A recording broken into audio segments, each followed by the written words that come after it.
Well, as you see, we're going non-stop straight into the program, and it's my very great pleasure to welcome Nunu Kidane as our policy fellow, as our guest researcher, and most importantly for you, as our keynote speaker. So we have very detailed bios in our program, but of course there are some important aspects I would like to point out. Nunu Kidane is the director of the Priority Africa Network and has done a lot of work on Diaspora, but also has a lived experience of being Diaspora member, because she still has a shared home between San Francisco Bay Area and between Addis Abeba, her hometown, and she's been an activist that has been very visible on a transnational level, on a regional level. She's very involved in the Pan-African network in defense of migrant rights, but she's also very involved in global processes like the Global Forum on Migration Development, like the Global Compact on safe, orderly and regular migration, and the civil society processes involved with it. So I'm looking very much forward to a presentation, and maybe not typical for keynote speeches, but since dialogue and interaction is very important for us, we should have enough time to also have a Q&A round and a discussion after the presentation with Nunu, and I will moderate this, but first I'm glad to hand over and looking very much forward to your presentation. Thank you very much, Stefan. Can you all hear me clearly? Good. I want to also begin by saying good morning to everyone. Good morning. Thank you. That tells me everyone is awake and listening. I want to follow on what others have said in thanking the organizers of this conference. It has and it is my honor, and I'm truly happy to be here, speaking on a topic that, as Stefan says, is very close to my heart. Before I begin, if you would please indulge me, I want to take a moment of silence for 1 minute, remembering the lives that continue to be lost in the deserts and across the Mediterranean and across the Gulf countries of migrant workers looking for a better life. If you would please stand up and a moment of silence, please.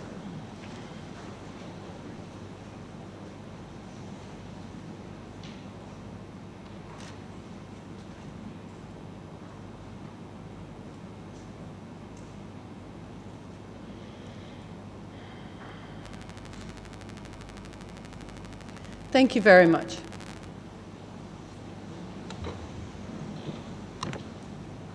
As Stefan said, what brings me to this work is not so much rigorous academic research, but applied, sort of experiential. And when I asked you to stand for a moment of silence, it is from direct knowledge of some of the lives that are lost. It's not unusual for me and many others to receive email or text or Facebook message saying someone has been lost, last sighted off of the coast of Libya trying to cross the Mediterranean. We get these messages all the time, so it's very real for many of us that these lives being lost and the families in anguish is something that I connect to on a personal level. But the conversation that I am going to focus on today is that of diasporic communities, mostly African diaspora around the world, but diasporic communities everywhere. And as I said earlier, I'm also a member of the diaspora community, and I say that with sort of a bit of hesitation, and I'll come to that later. I want to start off by maybe telling you a little bit about how I came to sort of own the title or the identity diaspora. When I left home, I was born in Ethiopia, and I left home in the late 70s because of the war that was happening between Ethiopia and Eritrea. The initial move was displacement within the country. So going from a town to a village, trying to find a secure corner. So I was internally displaced. Once I crossed the border into neighboring Sudan, I became a refugee, officially recognized status as a refugee in Sudan. And I won't go into the long story of how I found myself elsewhere in Africa, and then into Europe, and eventually to the United States, in which I found myself sort of constantly owning the identity of diaspora, which I have further worked on and hope to share with you some of the insights that I have gained from not only my own personal knowledge, but working with diaspora communities around the world, African diaspora communities. So when I said about, going into Sudan and becoming a refugee, I want you to look at this image, because the term refugee, particularly African refugee, connotes this sort of nameless, faceless images of masses of people. So suddenly I find myself not with the history of who I was or where I came from, but given a category or an identity that just kind of erased who I was before. Moving from there, like I said, once I came to the United States, and I had an opportunity to gain education and financial status and stability, the diasporic identity comes on. And where I'm going with this, you will see, is that terminology is extremely important. The word diaspora has different meaning in different contexts, depending on geography and history. There's multiple definitions from different regions, but the ones that I'm going to be focusing on for the purpose of this conference is going to be two categories. And I don't mean to oversimplify them, but I'm going to focus on only two categories. And the first one is the old diaspora community of Africans forcibly removed from the continent and dispersed throughout the Americas in the transatlantic slave trade.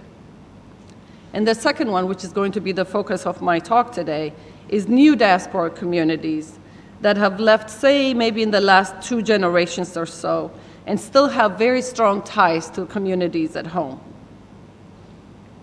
It is befitting to spend a few minutes talking about the old diasporic return while we're here in Ghana, the designated capital for returning diasporic populations. The President of Ghana declared 2019 the year of return, embracing many who are embarking on a journey to come to Africa, either for the first time or to come and live here.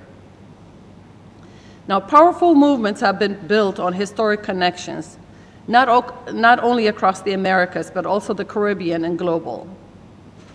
People of African descent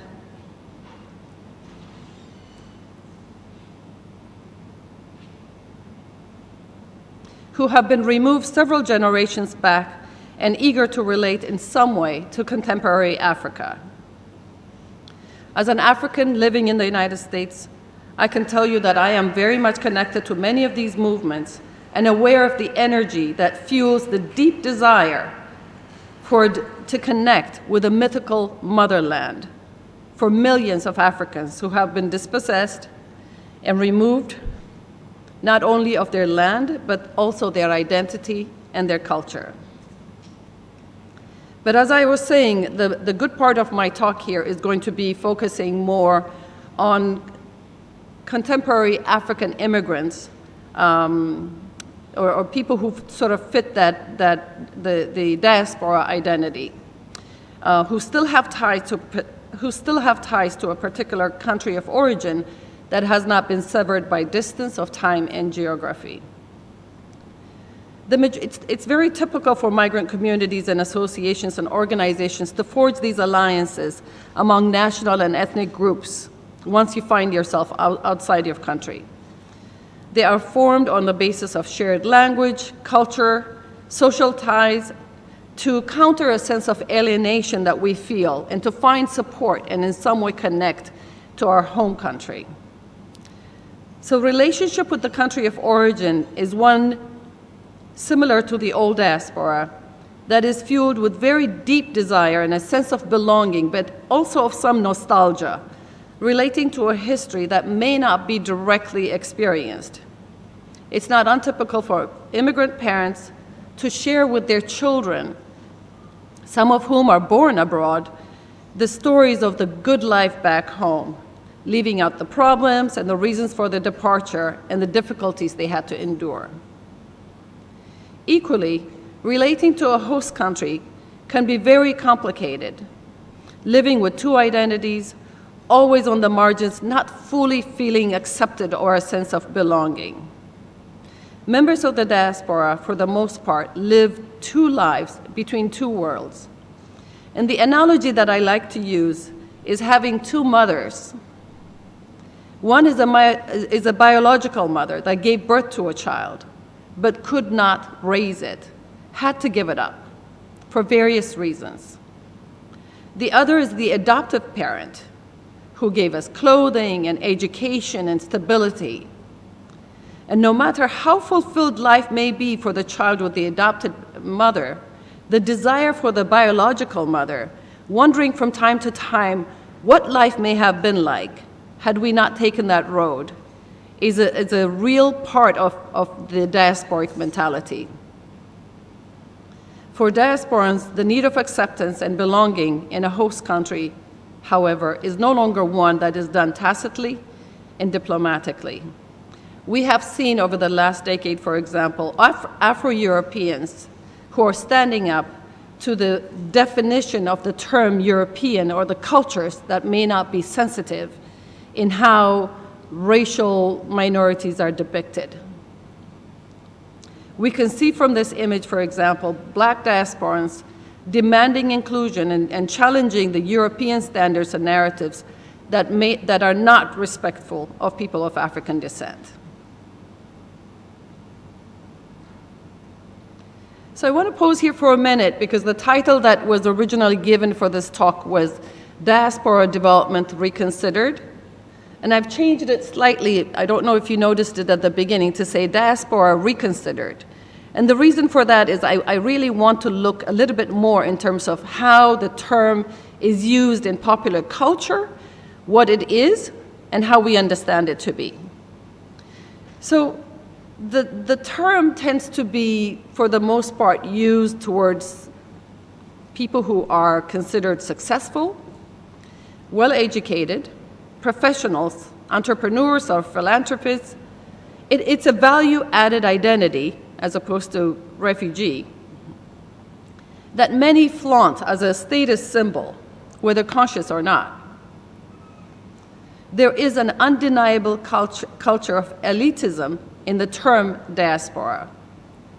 Categories mostly focused on communities who live in the West. Their earnings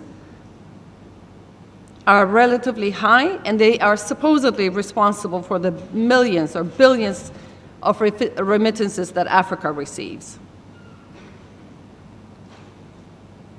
In Liberia, for example, there's a complementary term for someone who has been to the United States and Europe.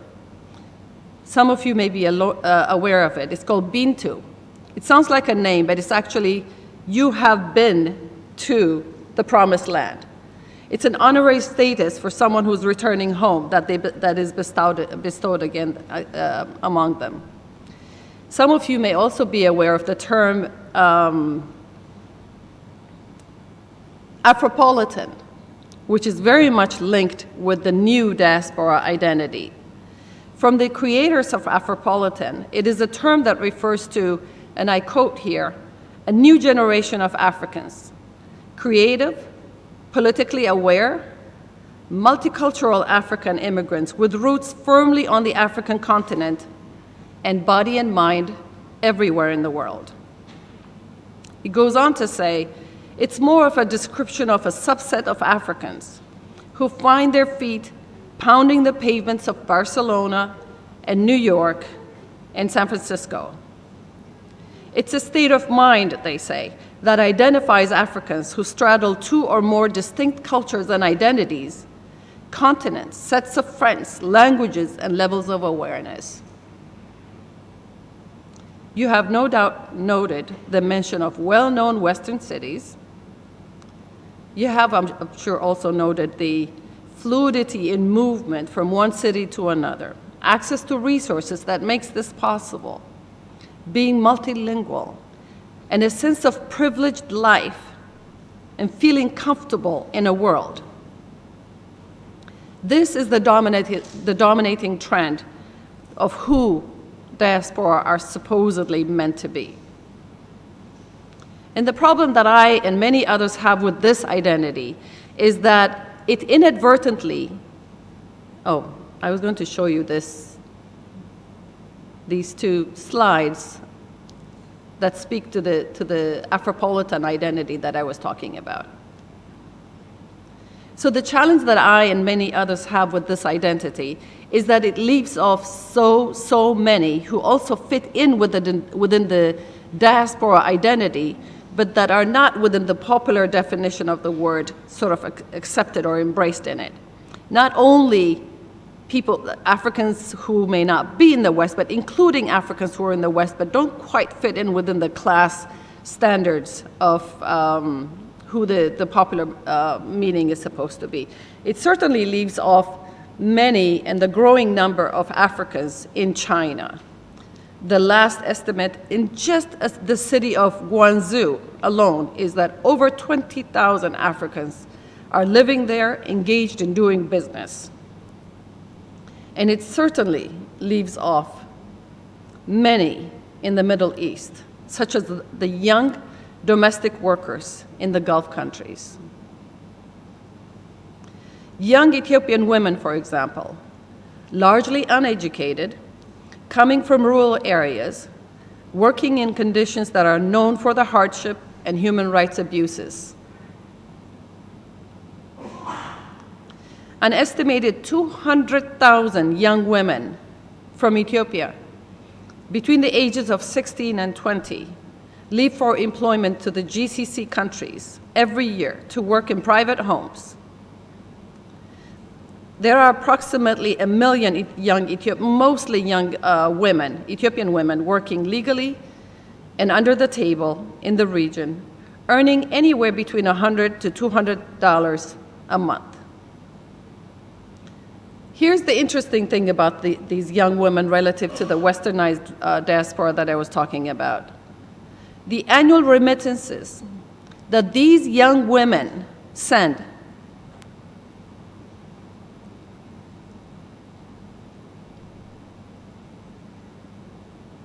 every year to Ethiopia, to their families to Ethiopia, surpasses the amount of Ethiopian diasporans sent from the United States and Europe combined. I want to repeat this just so it sinks in a bit. That these young women make such enormous financial contributions, they receive no thanks, no acknowledgments, no privileged status, but the amount they send, earning $100 to $200 a month, exceeds the amount that is sent from Ethiopian diaspora communities in the United States and Europe combined. Now that, to me, is incredibly significant. The second point that I was going to raise when I said Diaspora Reconsidered is the fact that whenever there is a discussion about diaspora, we tend to focus on diaspora and development. It is the standard narrative on which diasporans are known for making enormous financial contributions, skill transfers, contributions of all kinds to counter the brain drain. And this is definitely true. It's undisputed. I think the last estimate, as I was saying earlier, is $60 billion that the World Bank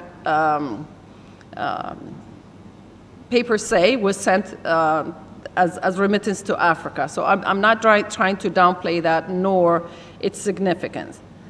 But at the same time, I also want to challenge that it's an incredibly narrow lens of diaspora communities. That communities are organizing and strategizing far more than engagement with the country of origin on development lens alone.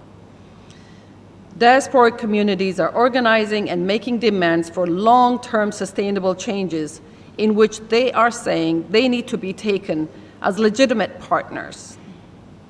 Communities are no longer willing to be seen in one-dimensional view as cash cows, mostly by African governments and countries of origin, willing to give and give endlessly without also making demands and setting conditions. Now, we know from recent studies that African governments are eager to exploit the potential development opportunities of diaspora communities. From my findings, and perhaps someone else might have a more updated data on this, but from my findings, in the last decade alone, 26 out of the 54 countries in Africa have opened special offices to build relations with and court diasporic communities abroad. Many of these governments provide special documents for diasporic communities, bestowing upon them some privileges of land ownership, opportunities to open businesses, tax incentives, and such. These governments focus almost exclusively on diaspora communities from Western countries. It is assumed that they are the ones that have the profession, the skills, the education, and the financial investment. Diaspora communities are also seen by African governments with potential to leverage their host countries' policies favorably towards them. So the communities that I'm a part of get invited to official government spaces to make visits, and we're given the red carpet treatment. The government incentives have really resonated with many of my colleagues, the diasporic communities, who have taken advantage to invest millions in their countries of origin. These investments are at times staggering, not only building schools and hospitals, but even small airports, sometimes in partnership with government entities and sometimes with autonomous private entities. It was recently reported that diaspora remittances in general to Africa have surpassed foreign development aid. But as I was saying earlier, there's definitely a pushback from diasporic communities who are asking more questions. And this is less heard about in terms of who we are as members of the global African diaspora. We're speaking out and asking questions, demanding to sit at the table in policy formations and economic development strategies, demanding inclusion of ethnic minority voices in open democratic spaces, and demanding political transformation. Many are asking the reasons why they or members of their family had to be forced to leave in the first place. We are not willing to be taken for granted, and we're not giving and contributing without also making demands. So, getting closer to my closing, I want to come back to my personal story of being forced to leave home because of the war and taking on that identity as a refugee. When I first entered the migration advocacy work, I was one of those people who was proud to have been designated the title of diaspora. I was one of those people who was coming to save my country, using the tools and education I have gained in the West. I was arrogant to consider that I know better than my counterparts who stayed home, who did not have the benefit of the exposure. As a Westernized African, it was evident to me that I knew better what was in the best interest of my country.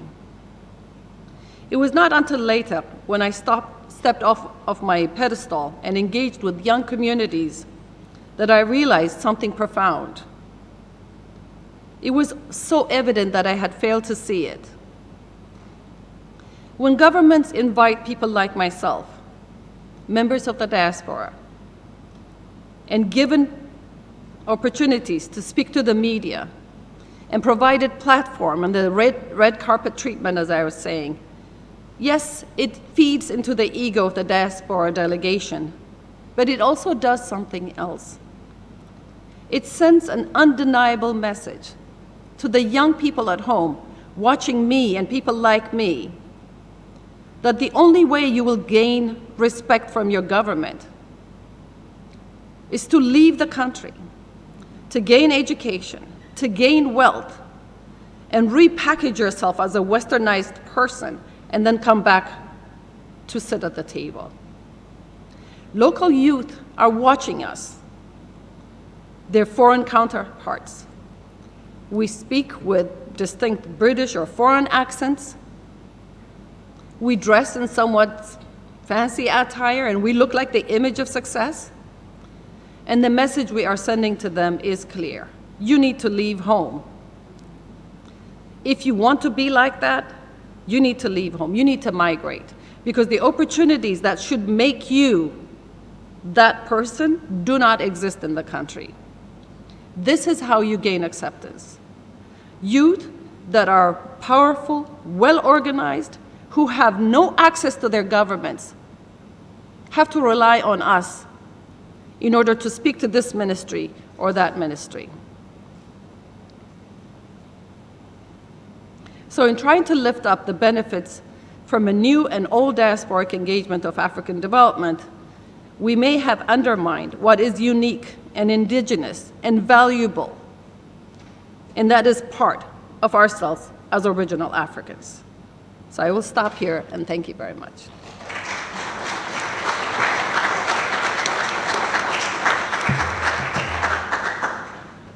Thank you, Nunu. I think you would agree we couldn't have picked a better speaker to open this conference, making some very relevant issues for us and bringing in your personal story.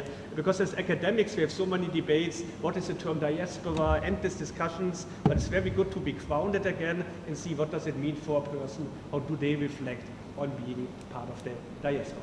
So as I said, the floor is open, and we sort of, do we have a mic? The classic conferencing, is this thing on? It's not.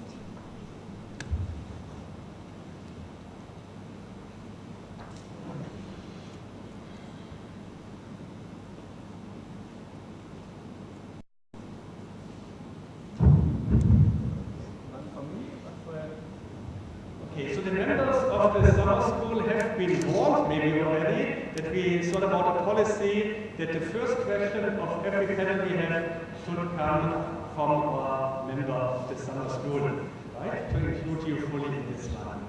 So, yes, please.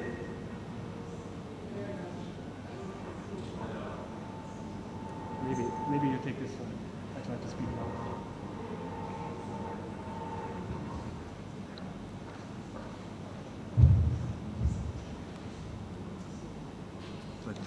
Microphone.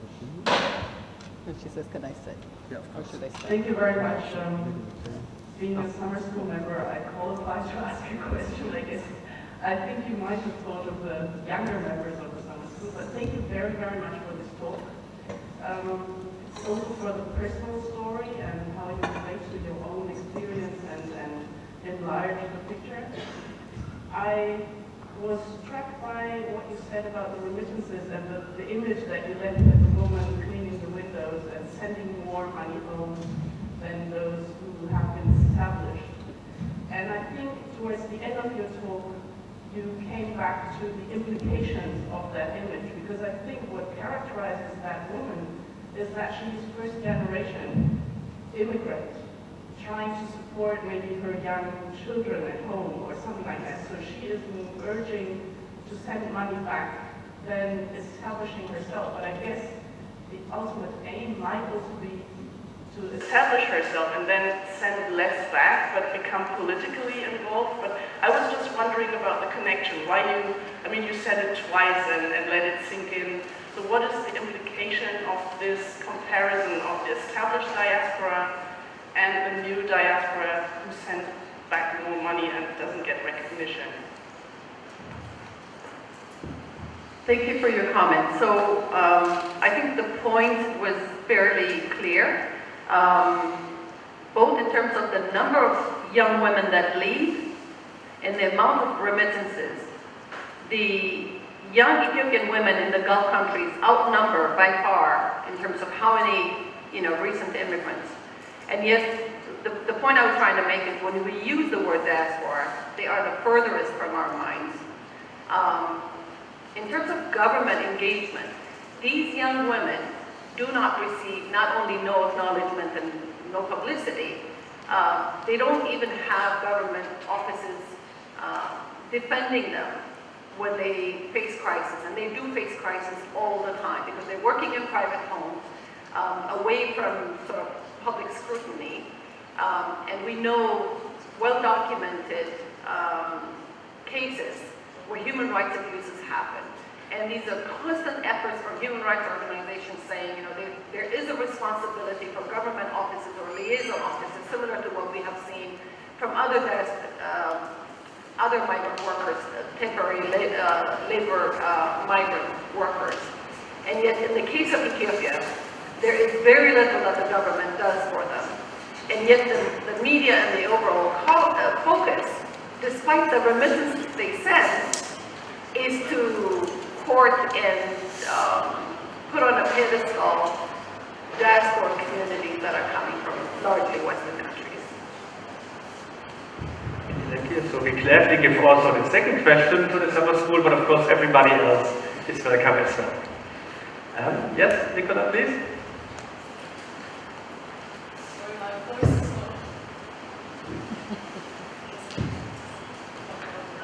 Yeah, I would like to echo, first of all, the first intervention's praise of your talk, Nunu. It was absolutely fascinating. And I've known Nunu for several years, but mostly in her role as an activist. And I had a chance really to learn about your personal experience. It's wonderful to finally have had the chance to hear a little bit more. My question, Nunu, relates to, you raised this very important issue of participation and inclusion into policy processes and decision-making. And I was wondering about the other side of the diaspora story, i.e. the country of origin communities, and to what extent, in your experience, those who have not migrated are also included in the decision-making when it comes to how to use diaspora funding, in terms of like setting priorities and so forth. I personally would see quite a bit of room for conflict here. And I was just wondering, from your experience, if you have any insights, to what extent participation also happens on part of people who have not migrated. So when I said at the talk that it is the least covered area of diasporic involvement, the most dominant looking at development, and remittances, and how we're inviting diasporic communities to come and, a delegation of 5 doctors coming in to train 30 doctors, and this is how we're giving in. What is less talked about, but is happening in real time, is diasporic communities organizing and insisting to sit in policy formations.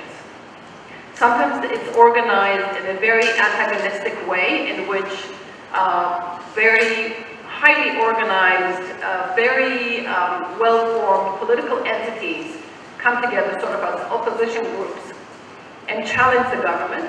Sometimes it's done when they are invited on economic forums and things like that, but it's definitely an element of diasporic involvement that is less talked about. So this is with the country of origin, but also with the country of, with the host countries. I only showed you sort of one image, but there are countless and growing number of movements of diasporic communities who are saying, yes, I may be originally from Ghana, I may be originally from Ethiopia, but I also have a claim in the Netherlands. I have a claim in Italy. I have a claim in the UK. And I need to be seen as a member of, I was born here, or I have legal papers. I need to be taken as a citizen, and we need to be counted as sort of in this idea of multiculturalism isn't someone that, isn't just a picture that depicts different racial categories, but should also be reflected in real ways in terms of housing and employment and government offices. So on both the countries of origin and the countries of destination, people are really pushing for measurable change. And this is, at least in my understanding, relatively recent. I'd say maybe in the last decade or so that we're seeing words like Afro-European emerging, and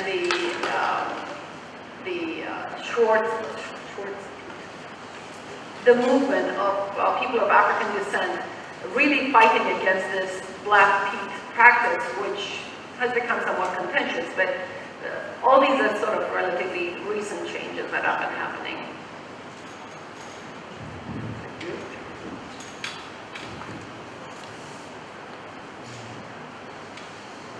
People are giving your thoughts. I abused my, I don't have to abuse my privilege. The gentleman over there, please. Thank you very much for sharing your experience.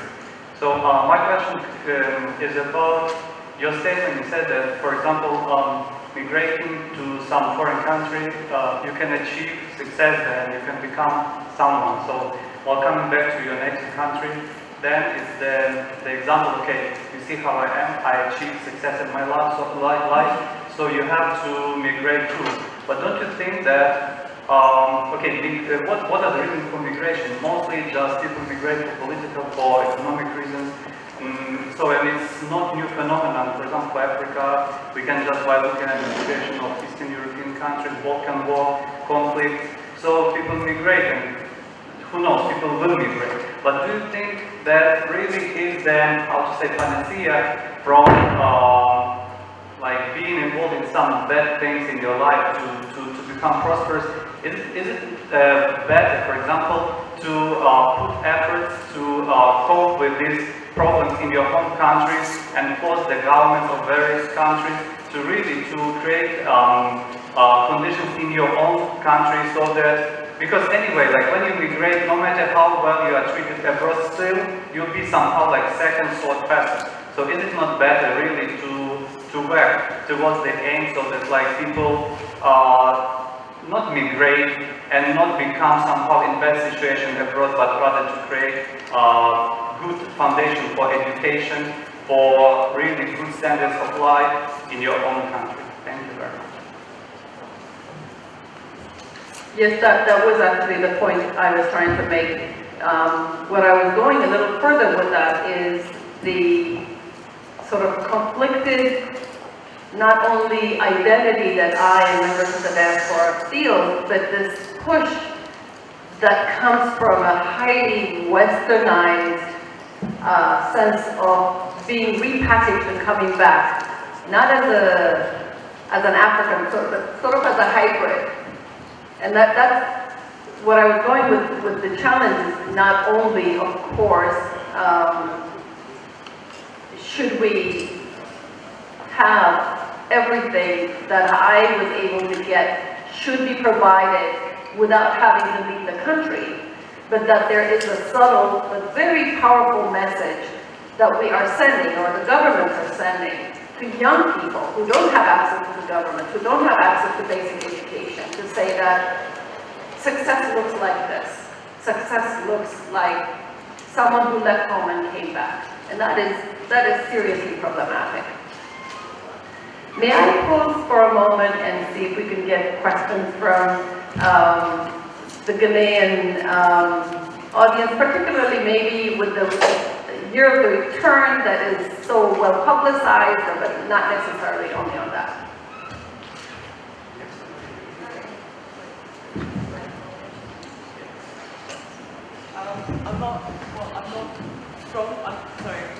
I'm not from the local university, but I'm not sure if my comments counts, if I can give it.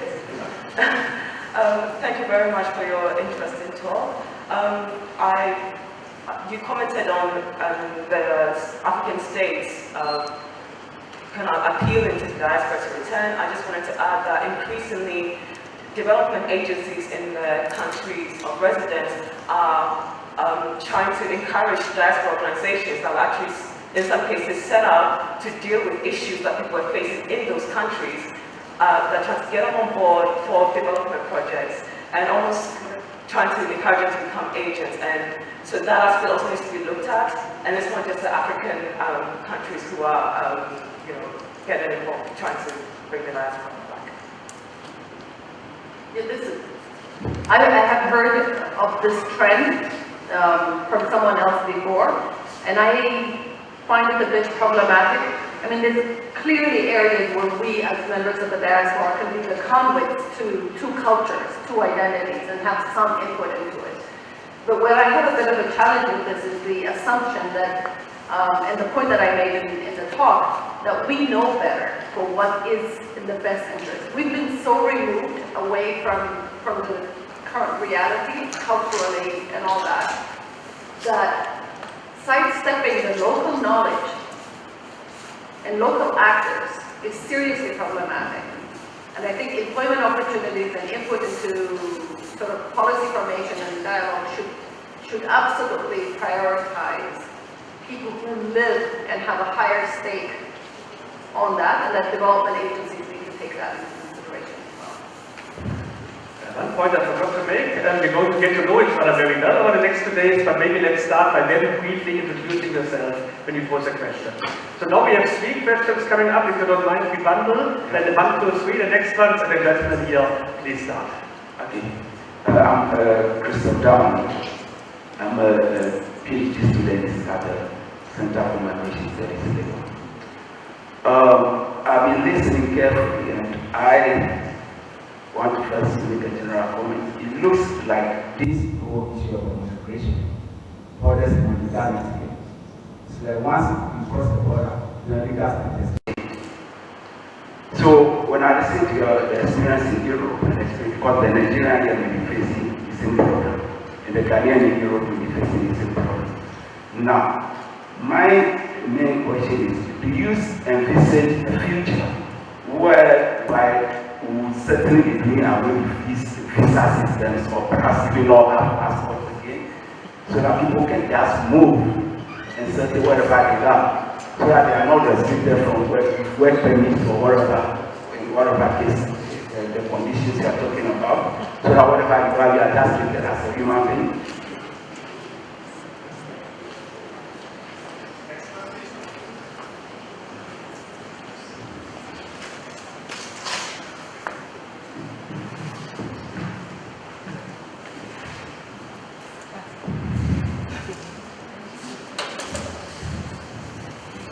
Thanks a lot for that wonderful presentation. My question is that usually we're looking at this migration issue as being a nuisance to the developed world. Okay? Like you are not supposed to be here, you are here. Have we taken the time to look at the economic impact of what these migrants do in these countries? I'm saying this because I've seen a Deutsche Welle presentation where professors have argued that in many cases when there is going to be election, you will hear, we'll work it out, we'll do that. As soon as the election ends, then the businessmen, the industrialists tell the president that, hey, stop this. This is cheap labor. Real cheap labor for the economy. Why? Because most of them, they pay taxes and they get nothing from the state in theory. Most of them, they do the jobs that many, Europeans wouldn't do.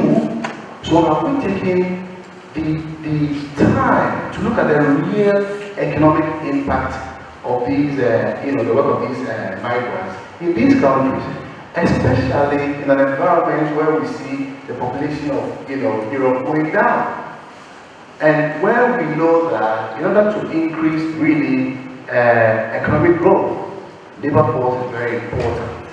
So my thinking is that it is possible to look at that aspect. Maybe we didn't consider them that much nuisance if we look at it from that angle. I remember 3 years ago, for example, the Czech government decided that if you come in school here and you get a job and the company applies for a stay for you, live with that, because they don't see how they have to train somebody, and then you go to England and you go and be sweeping on the street. I know the proposals that I'm making in terms of looking at the real impact and trying to see how to adjust this, especially in an environment where the European population is going down. It's a very controversial topic. But I believe that with advocacy, if the data, if we do have real data, core data to support some of these arguments, then the need for us to go in the direction of this way than trying to look at migrants as just a user. Thank you very much. Great point. Could you tell us your name as well?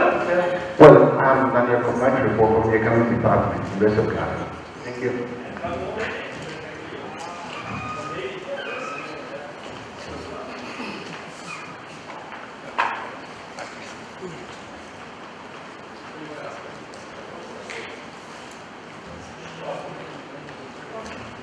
Okay, thank you very much. My name is Tersi. I am from ISSER University, PhD candidate at Social Anthropology Department. Thank you, Nunu, for your wonderful speech. So it's just to reflect something on especially Ethiopian diaspora. You know that we have a significant number of diaspora communities in North America, in Africa, and I'm not sure that whether we can call them diaspora or not, in the Middle East also. So I think the problem is at home. Even in the coin the name, we don't give the name diaspora for people who are sending a significant amount of remittance to the country. Especially as you have tried to line out, there are people who are paid about $200 monthly, but they send most of their money back to their country. But even they are not recognized by the government and by the people also. The people don't give the name diaspora for people who are living in either in Africa or in the Middle East. So what do you think about such dichotomy? Why people deny to give this name for people who are sending significant amount of money back? The other thing that I want to reflect is that even the government, if you remember that the newly elected Ethiopian Prime Minister Dr. Abiy created a diaspora trust fund, and he is paying $1 per day from the diaspora community to contribute to their country. But this is exclude the diaspora community who are living in Africa, like in South Africa or any other African countries, and also for the Middle East. It's only focused on the people who are living in Europe and in North America. So what do you think? And I wonder if you can reflect on this issue. Thank you very much.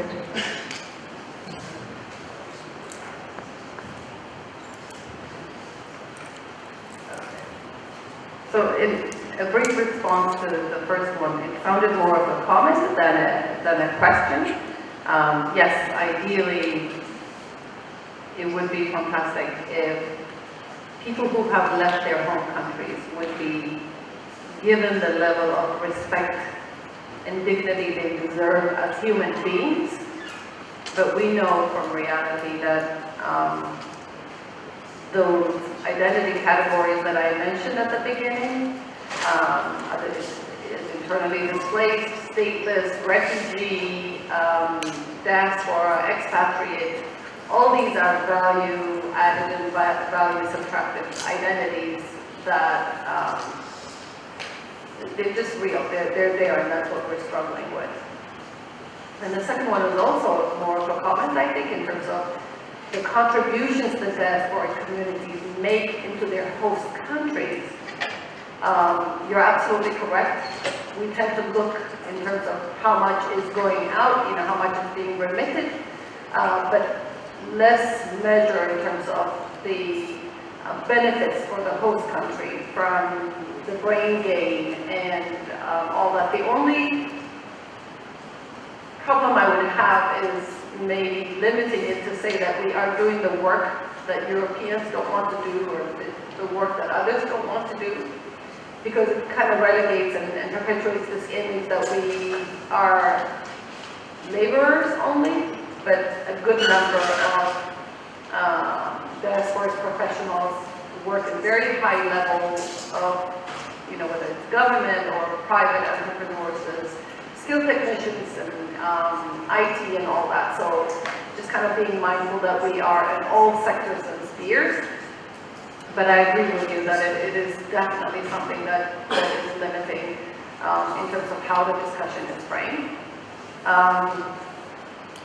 Yeah, the last part about, thank you for speaking up, Kirsty, because it's, I've talked about this before, and very rarely with Ethiopians in the audience. So I'm glad that you think and agree that this is something that is prevalent.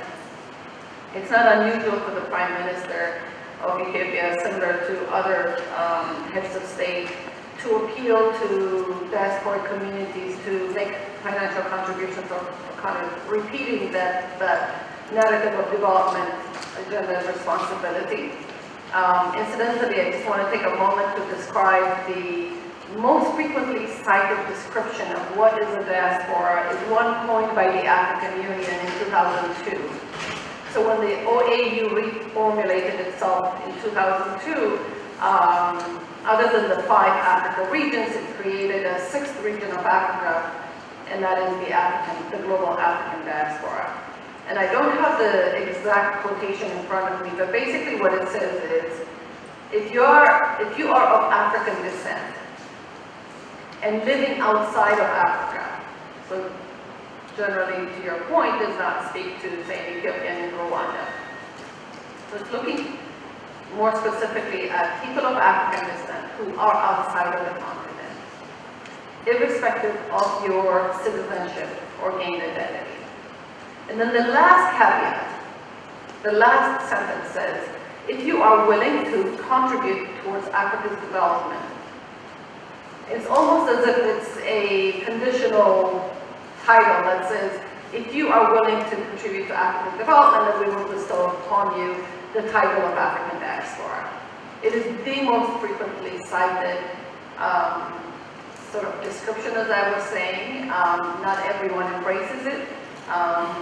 And as I said at the talk, it tends to focus a little bit more towards the old diaspora communities. I know this is true with the African Union outreach, particularly in the United States, which engages almost exclusively with old diasporic communities, and speaking to that sense of desire to connect with contemporary Africa in real and practical ways, which is what I had also mentioned, that the president of Ghana had extended a measure of invitation as a year of return, which is this year, 2019.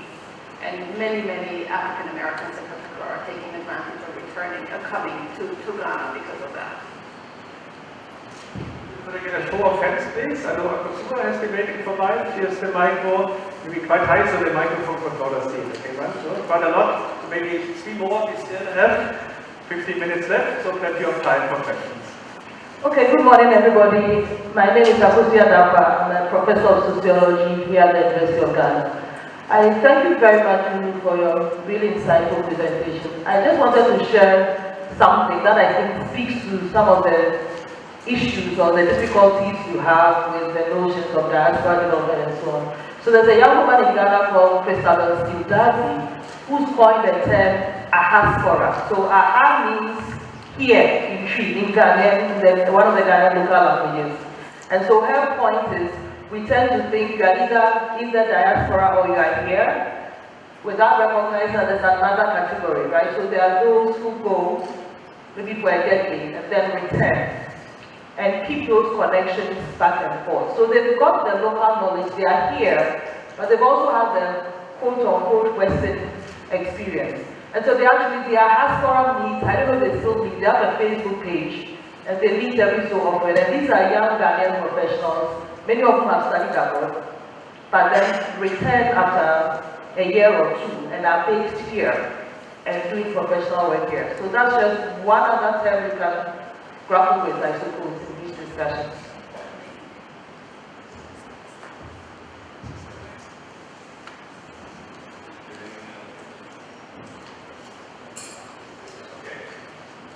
Good morning. Again, thank you very, very much. My name is Alan Isaacman. I teach at the University of Minnesota and also at the University of Western Cape. I teach African history. So you spoke about the distinction between the old diaspora and the new diaspora. Looking first at the United States, which you know best, and then probably thinking about it like in the Middle East, can you speak about the ambiguous and contradictory relationships, sometimes alliances of support, and sometimes tensions between members of the descendants of the old diaspora and the new diaspora, especially among those people who are less educated and competing for jobs.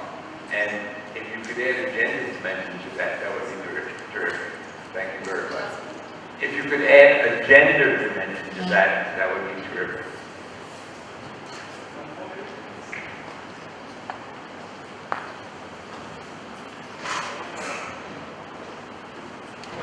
So my name is Mary Buashmaster, I'm from the Center for Migration Studies.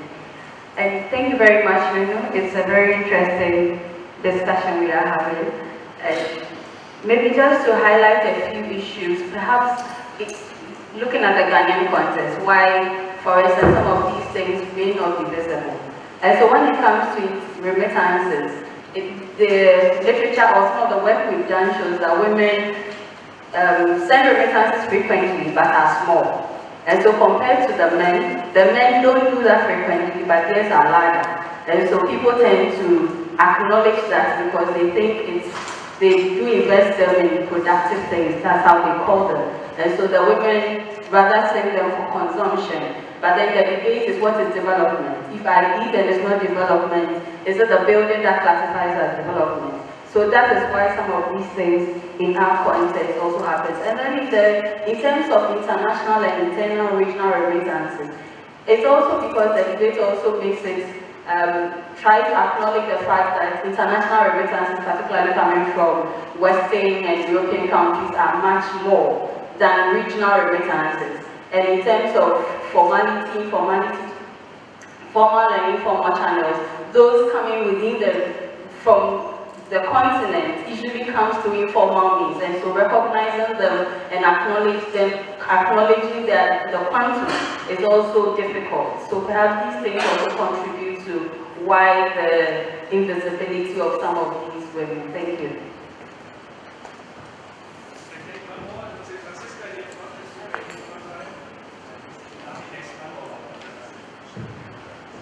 Okay, thank you very much. I'm Franziska Danke. I'm from the Annual Bergstrom Institute in Freiburg.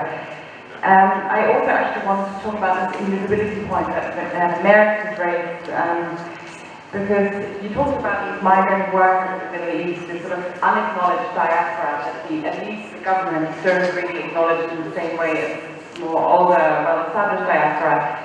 And I wonder if you can also speak to some of the migrants who come to Europe, who are stuck in Libya, who are stuck in transit, how African governments, maybe Ethiopian governments engaging with them, and what kind of acknowledgement they receive, and how this differs also in other ways from being a diaspora. And also, when you become a diaspora, when are you no longer a migrant, but you are now a diaspora? Is it when you start contributing to development through remittances? Is it only when you, like Mary said, when you make very visible sort of things, remittances, larger payments, or not just the day-to-day life, and maybe of these female domestic workers, or maybe you know, when does it start? And just sort of unpacking more this term diaspora.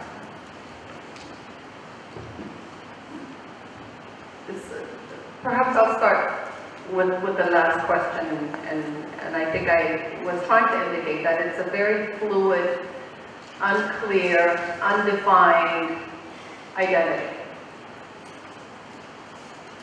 You can take it on if it means something of honor and status, which is what most of us do. Or we can challenge it, which is also what some of us do. But that transition, as I was saying, from a refugee or to an internally displaced, into a migrant, into a diaspora, it's just sort of fluid, and I think many of us take on multiple identities, but it's also relative to where the person is and how they see themselves.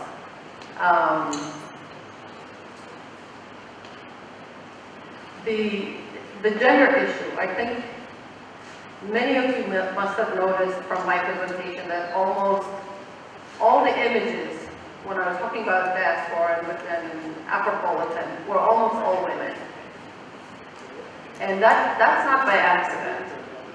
And I hesitate to speak to this issue because it is more experiential based than it is actual research and data backed.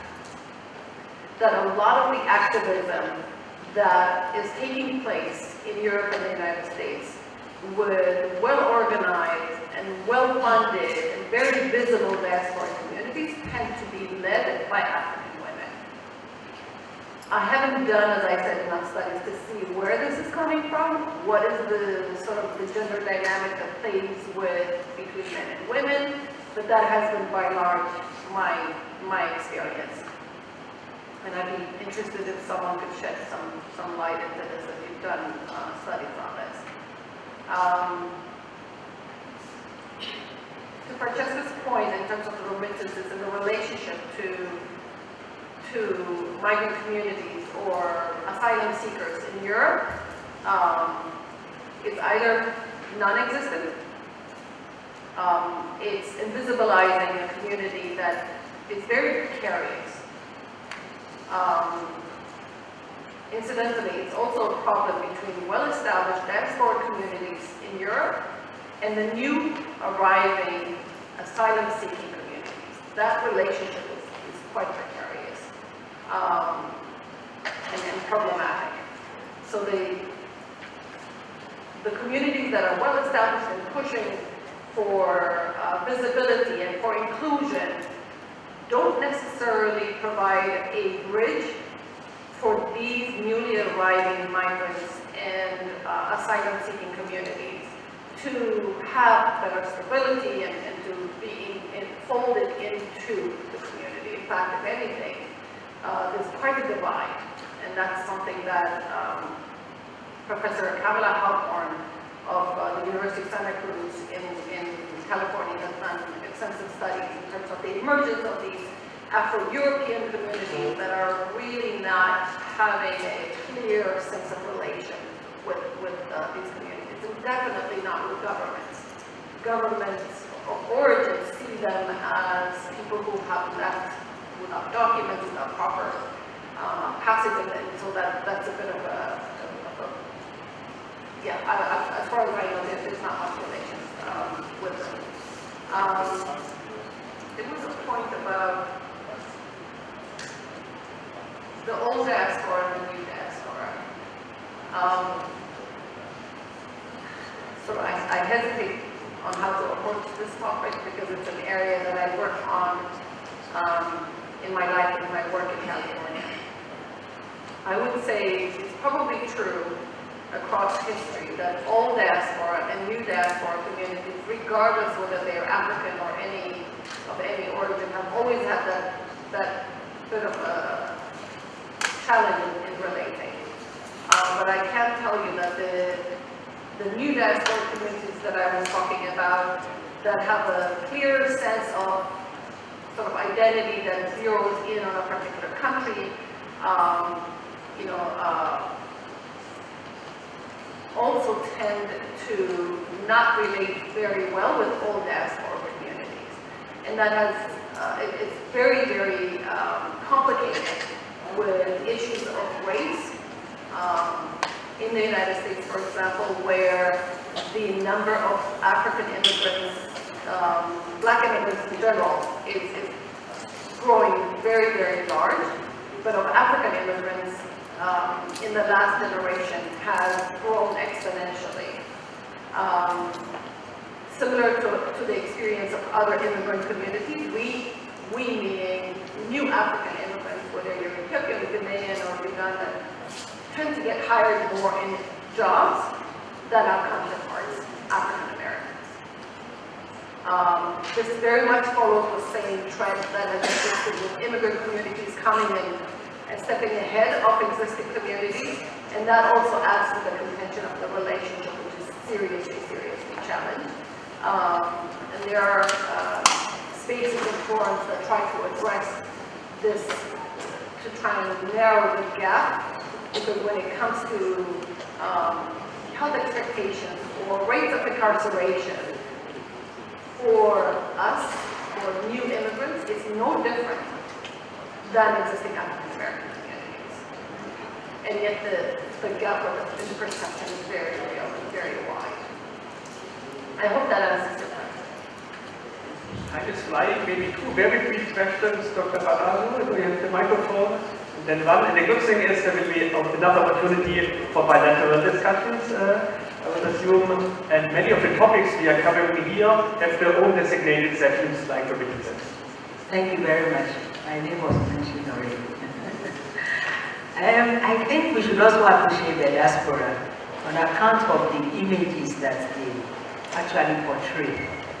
Because when you leave Ghana with your cultural traits and all that, and you get to a country like America, they refer to you as Ghanaians. And you need to have a national culture, a national attitude, a national, something that portrays Ghana as this or that. And then when they refer to you as Africans, it's the same way. So we also have to recognize this service of identity created through interaction at their destinations. Thank you.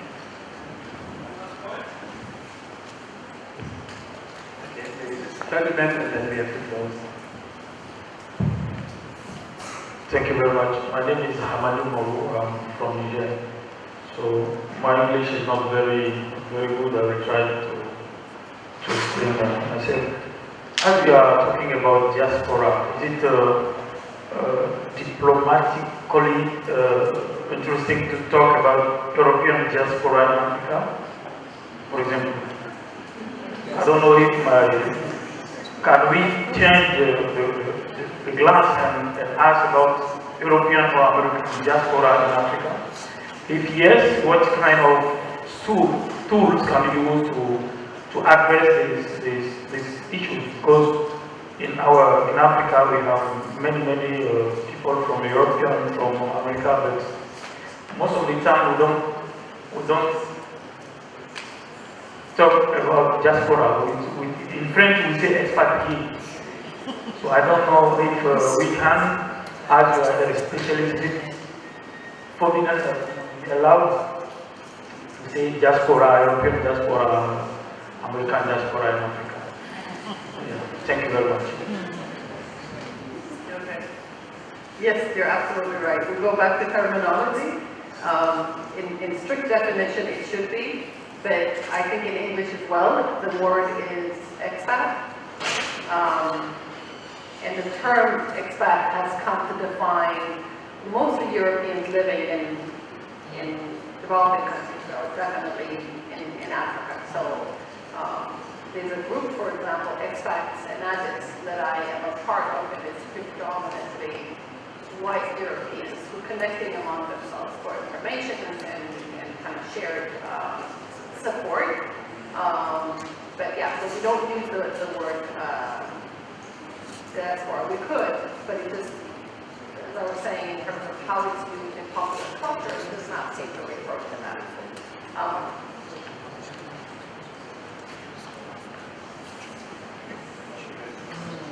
But yes, that's a comment. Yeah, so just in closing, I just wanted to say a couple of things.